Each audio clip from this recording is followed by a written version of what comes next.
This myth, with its themes of duality, the void, a creation seed, the universe unfolding, it speaks to this deep drive to find meaning and structure. It just underlines how powerful storytelling is as a basic tool for understanding and sharing knowledge, even symbolic knowledge. It's almost like these stories laid down some conceptual tracks for later science. It really does make you appreciate these old narratives in a new way.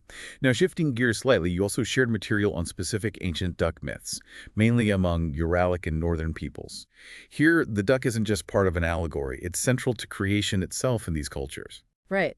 And this is where we see how these stories were really woven into the fabric of their worldviews, their spiritual lives. They weren't just abstract ideas, they shaped how these communities understood the world.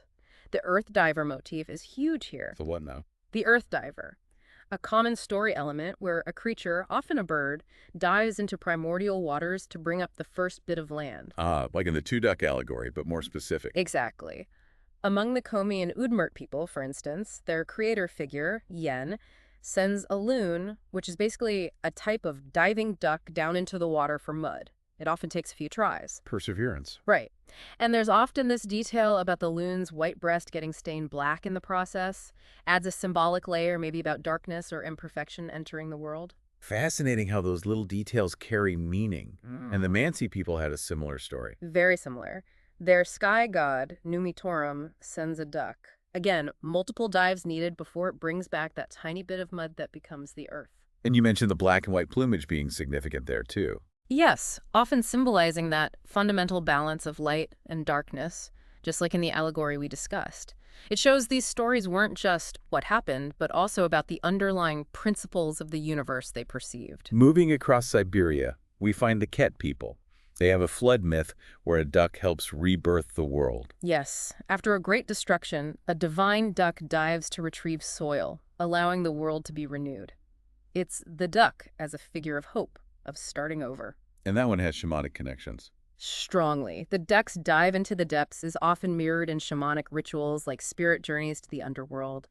The duck becomes this powerful go-between, bridging different realms in their cosmology. The Samoyedic peoples, like the Nainets, they have a heavenly duck. Ludi, yes. In their story, this heavenly duck lays the world egg on the primordial waters. The world hatches from it, essentially. The world egg. That's another common theme, isn't it? It is, across many cultures, symbolizing potential, the universe in seed form. Here, the duck is the agent bringing forth that potential. The Selkut people nearby had a version with a pair of ducks, male and female, diving together to create land. Again, that theme of duality, cooperation. It's amazing how central the duck, or related birds, are in these northern creation stories. The Khanty and Mansi even saw the golden-eyed duck as a shamanic guide, collaborating with bears. Absolutely. That Khanty example really highlights the link between myth and practice. Shamans would literally mimic the duck's dive in rituals. It shows this deep spiritual connection, seeing the duck as able to navigate between the physical world and the spirit world. These weren't just campfire tales. They shaped spiritual life. And even the Evenki and Tungusic peoples fit the duck into their cosmology, nesting in the world tree. Yes, often the duck nests in the world tree. Its eggs become stars, feathers become rivers. It's this beautiful integrated vision where the duck is central to the whole cosmic structure. You also mentioned actual artifacts. Bronze Age duck amulets and graves, ducks on shaman drums. That makes it feel so much more real. It does. Those amulets suggest waterfowl were linked to the afterlife, the soul's journey, and the ducks on shaman drums. Direct visual evidence of their role as spirit helpers, possessing the power to travel between worlds, just like a duck dives underwater and flies in the sky. These objects are tangible proof of how important these ideas were. And you drew comparisons to North American stories like Algonquian earth diver myths, suggesting this whole complex might be circumpolar, incredibly ancient. It really seems possible. Finding similar core motifs, the earth diver, the primordial water, across such vast distances and different cultures, points towards a very deep origin. Maybe back to the Mesolithic, related to migrations across Beringia. Wow. The duck's ability to live in the sky, on water, and dive beneath that probably resonated powerfully with early animistic views where animals were potent spiritual beings involved in creation. These shared stories could be echoes of a common ancestral narrative. Which brings us neatly to the final source.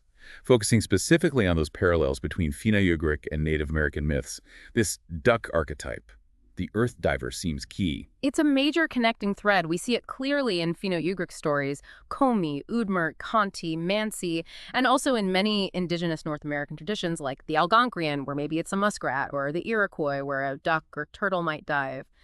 The structure is so similar. Watery chaos, a hero dives, struggles, finally brings up Earth. It suggests a shared way of thinking about beginnings. And it wasn't just the dieting, right? You mentioned dualism, too. Antagonistic twins or opposing forces. Yes, that's another strong parallel. Think of the Comey stories with opposing creator figures, or the Samoyedic paired ducks. Then in North America, you have famous examples like the Iroquois Sky Woman and her rival twins, or figures like Nanaboso in Algonquian tales who often embodies conflicting traits. This idea of creation through dynamic tension seems widespread. And the world egg comes up again. It does. We mentioned the Nanette's heavenly duck, but Finland's Kalevala has a famous story of a duck laying eggs that become the heavens and earth. Similar ideas appear among the Mari and Udmurt. Then you look at, say, Hopi traditions, and you find concepts involving a cosmic egg and waterfowl linked to primordial waters and the emergence of life. It's another striking symbolic link. The shamanic connections also seem to cross over. Duck dives mirrored in rituals, waterfowl as spirit guides, cosmic trees. Definitely. The Khanty shaman mimicking the duck's dive finds echoes in Ojibwe Midewiwin practices where waterfowl are seen as spirit guides. Both traditions and others like the Lakota feature prominent tree of life or world tree symbolism. It points to a shared underlying worldview emphasizing interconnectedness and the spiritual power found in nature, especially in creatures bridging different elements. Which leads back to those migration theories. Beringia, 15,000 years ago or more. Could these stories really be that old? It's mind-blowing to consider, isn't it? That these narrative structures, these symbols, could have been carried across continents and preserved for millennia. The similarities between, say, Kit flood myths involving ducks and similar stories among Algonquian or Inuit peoples are hard to dismiss as pure coincidence. It strongly suggests a shared mythological heritage dating way back, perhaps to Proto-Eurasian populations. These myths might be like fossilized memories of ancient beliefs and migrations. So, wrapping this all up, we started with one specific mythic interpretation and ended up journeying across continents and millennia. It's clear these themes, creation from water, dual forces, waterfowls as life-bringers, are incredibly widespread and resonant. They really are. They connect quite sophisticated cosmological ideas, even if expressed metaphorically, to these very deep, very human stories. And what's really stunning, I think, is how these ancient narratives seem to almost anticipate concepts from modern science. Exactly. That link between the seed and the singularity, or the black and white ducks mirroring positive and negative energy, it's more than just coincidence, surely. It feels like it speaks to some fundamental human way of perceiving the universe, doesn't it?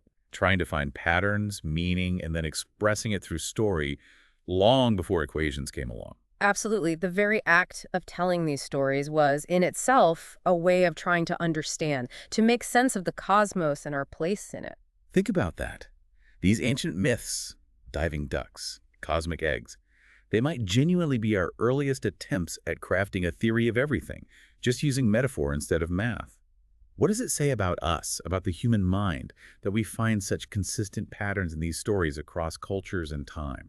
It says storytelling is fundamental to how we process reality, I think, and it leaves you wondering, given how powerful these myths are and how strangely they sometimes align with modern science, what other ancient stories might hold insights we haven't recognized yet. Insights waiting for us to listen with new ears, perhaps. Exactly. Maybe exploring these old narratives isn't just about history.